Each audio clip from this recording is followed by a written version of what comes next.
Ukhona ngizoshumayela. Ngizoshumayela. Ngiyamthanda nje kakhulu uNkulunkulu bazalwane nixolele. I'm crazy about God. Amen. Whenever ngikhuluma ngoNkulunkulu ngiyaphuma kule nto. Ngiyaphuma nje kule nto yami bese ngidedela umoya ongcwele athathe over. So ngizoshumayela eGosheni. Bridget ngicela ngiqalele lapha ku chapter 7 verse 1. Genesis chapter 7 verse 1. Verse 1. Isihloko sithi ukufika kukaZamkholo. uJehova wathi kuNoah, ngena emkhunjini wena nendlu yakho yonke, ngokuba ngikubonile wena ukuthi uqotho phambi kwami kulesi sizukulwane. Siyabonga Baba wethu egameni likaKristu Jesu waseNazaretha. Sibonga thina evakashelwa amazulu. Sibongile kaNkulunkulu lonemandla bekuthi live lakhe liphumi liphindze libuyele emuva lilambatha. Khuluma ke Nkosi ngenceke yakho kwangathi uyaqala namhla silambele Nkosi kukuva uprofete impilo ntaloyo naloyo lo phakathi kulendzawo khula semnyiphethile egameni likaKristu. Amen. Hallelujah. Bese Bridget ungena lapha ku chapter 8 verse 1. Genesis chapter 8 verse 1. Ukuphela kukaZamkholo. uNkulunkulu wayesemkhumbula uNoah nezilwane zonke nezinkomo zonke ezinaye emkhunjini. uNkulunkulu wadlulisa umoya phezulu komhlaba, amanzi abohla. Bese ya 16 bese siyavala lapha. Genesis chapter 6. Chapter 8 same chapter verse 16.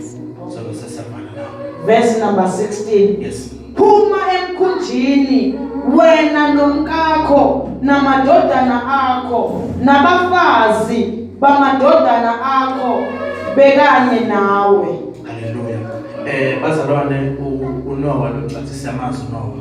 Uma uyifunda indaba kaNoah lethi silenkosi wayelungile.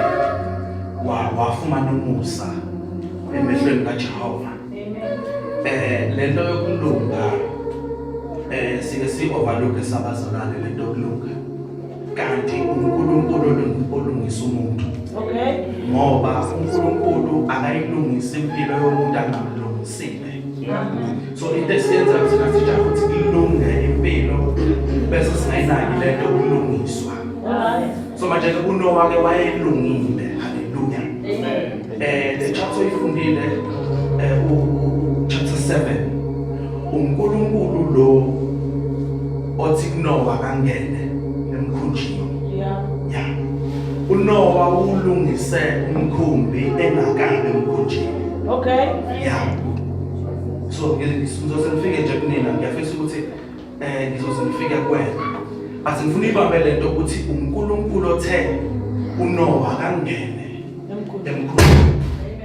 Uma uyifunde le ndaba kuhambe kuze kuvele ukuthi uchapter 8 lo ufundile lethi uNkulunkulu wayesemkhumbula uNoah wasuphelile la uzomntwana. Wayesemkhumbula uNoah nezilwane zonke nenkomo emkhunjini. uNkulunkulu wadlulisa umoya phezulu komhlaba, amanzi abohla.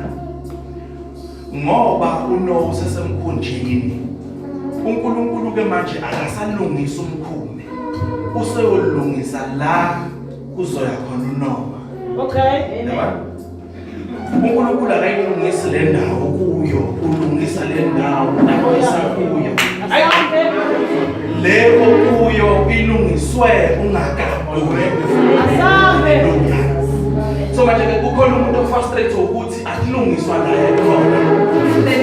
Akuzolungiswa la ukhona ngoba kwalungiswa la ukhona ungakabi khona. uNkulunkulu ke manje mawufika le ndaba uzothola ukuthi uNkulunkulu wadlulisa umoya la kuzonyathela khona uNoah, because uNoah sefanele aphume emkhunjini. Lithi lenkosi uNoah mawuyifunda le ndaba lithi uNoah wayesewazi ukuthi amanzi anciphile. Okay. Okusho ukuthi uNoah wayesene option yokuthi ayiphumele ngoba amanzi Ayisenciphile. Uyakwazi. Kodwa ke manje ngithola ukuthi uNoah akaphumanga emkhunjini.